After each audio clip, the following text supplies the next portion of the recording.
don't want to talk about the economy. I understand why, but we just learned that David Johnston fired the crisis communication firm he hired for strategic advice. It turns out that the same firm worked for the member for Don Valley North, who has been asked to leave the caucus amid allegations of foreign interference. David Johnston exonerated that member without even talking to him.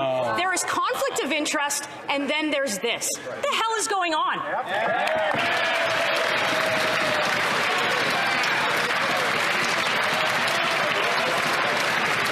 Before we go to the Minister for Public Safety, I just want to remind the honourable members, parliamentary language is something that we want to respect as much as possible. I understand we get emotional and it slips out on us sometimes, but I'll let the honourable minister answer now. Order, order, order. Very good. The honourable minister.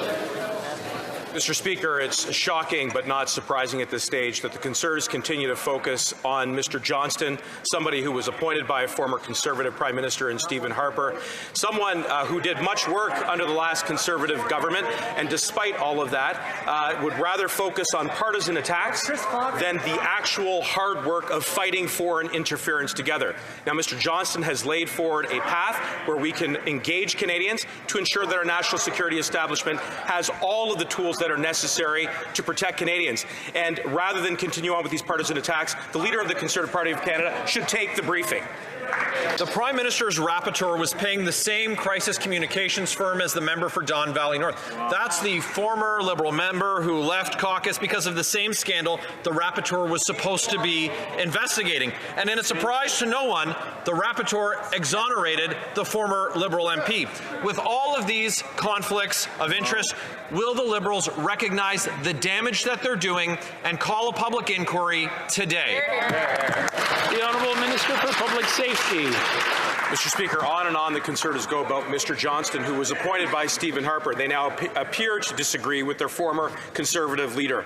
They disagree with the member for Durham, who took a briefing from the service to ensure that we can do the work of protecting the people that work in our democratic institutions. And in fact, the leader of the Conservative Party of Canada disagrees with himself, who said that Mr. Johnston was one of the most credible individuals who has the most integrity in this country. He's now reversed himself on this. He should do so again and rally around the cause of protecting our democratic institutions from foreign interference. This is not a partisan issue. The honourable member for Leeds, Grenville, Thousand Islands and Rideau Lakes. Speaker, it seems to be a comprehension issue for the minister. The question is about conflict of interest, and it's levels with this government. We have the Prime Minister who hired his friend to pay him $1,500 a day. That friend then hired Trudeau Liberals. He hired from the Trudeau Foundation Frank Iacobucci. He hired Liberal insiders like Sheila Block, and now we have this rapporteur who's taking the same communications advice as the member for Don Valley North is getting. It's conflict of interest after conflict of interest. Fire the rapporteur, call a public inquiry. Will they do it today? The Honourable Government House Leader. Speaker, in 2007, when Mr. Johnston's integrity was called into question, the leader of the official opposition said, this is a very qualified individual, and frankly, I haven't heard anybody question his integrity. And I agree, Mr. Speaker. I'll take him back to 2007 when he was being questioned on how close Mr. Johnston was to the Conservative Party. The fact that he was appointed not once, not twice, but 3 times by Stephen Harper into that role, and that the leader of the opposition stood up against the calls that he was too close to the Conservatives. I don't understand how they could say that now and pretend now that he has no credibility. That has no credibility, Mr. Speaker. The Honourable Member for Migrantes Éclairables. Mr. Speaker, the Special Loyal Liberal Rapporteur, David Johnston, hired Navigator to manage his current conflict interest crisis. Now, we've just learned that the member for Don Valley North also hired the Navigator, so the same company, for strategic advice. The result, the not-so-independent rapporteur exonerated the Liberal MP for Don Valley North despite serious allegations regarding his relations with Beijing. You just can't make this up, Mr. Speaker. It is time to end the farce. Why don't the Prime Minister finally launch a public and truly independent inquiry? The Honourable Minister for Public Safety. Mr. Speaker, the Conservatives will continue with their personal attacks against Mr. Johnston despite the support that the latter received by the current leader of the official opposition. So we have to stop with this squabbling. We have to focus on the actual work at hand, the work that is protecting our democratic institutions. We have to work with Canadians, talk with Canadians, and that is exactly what we will do on this side of the House, the Government of Canada. Thank you, Mr. Speaker. Mr. Speaker, let's take a step back. There is foreign interference in our election system. Around a dozen ridings have been targeted. The former leader of the opposition was targeted, as well as at least 2 other members. Mr. Speaker, that's extremely serious. This House itself, this very House, is being targeted, as well as the legitimacy and integrity of members. That is why this House is continuing to ask for a public inquiry. What is the government waiting for? L'honorable ministre de la Sécurité publique. The Honorable Minister of Public Safety.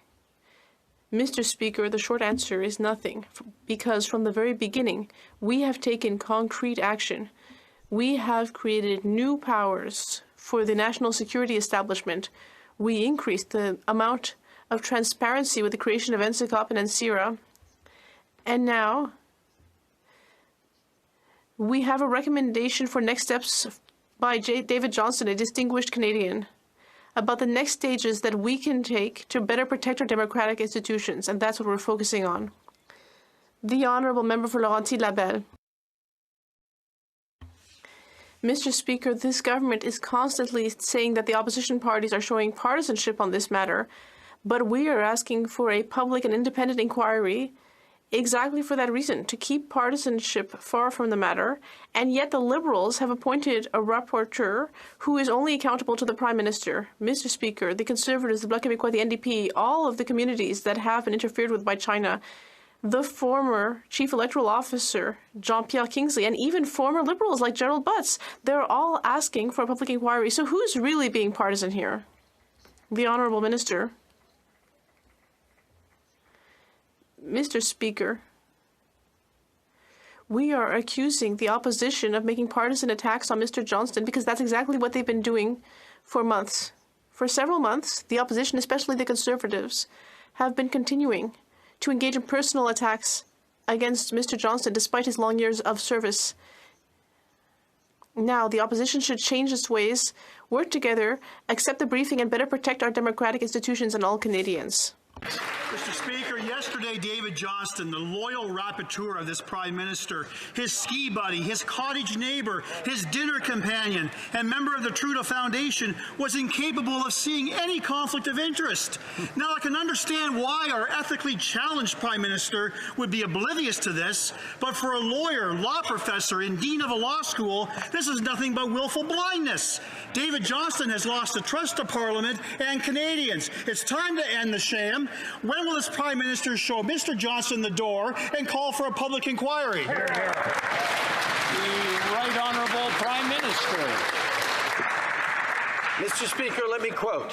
I think we're dealing in the former Governor General with a very credible individual, and I think that distant history bears little relevance to the fact that he has a very distinguished career. If we're suggesting just because at some point in history he was appointed by a former Conservative Prime Minister that he should be disqualified from participating in public life, I think that's a bit extreme. This is a very qualified individual, and frankly, I haven't heard anybody question his integrity, and I have no reason to do so. That, Mr. Speaker, was the Leader of the Opposition, the member for Carleton.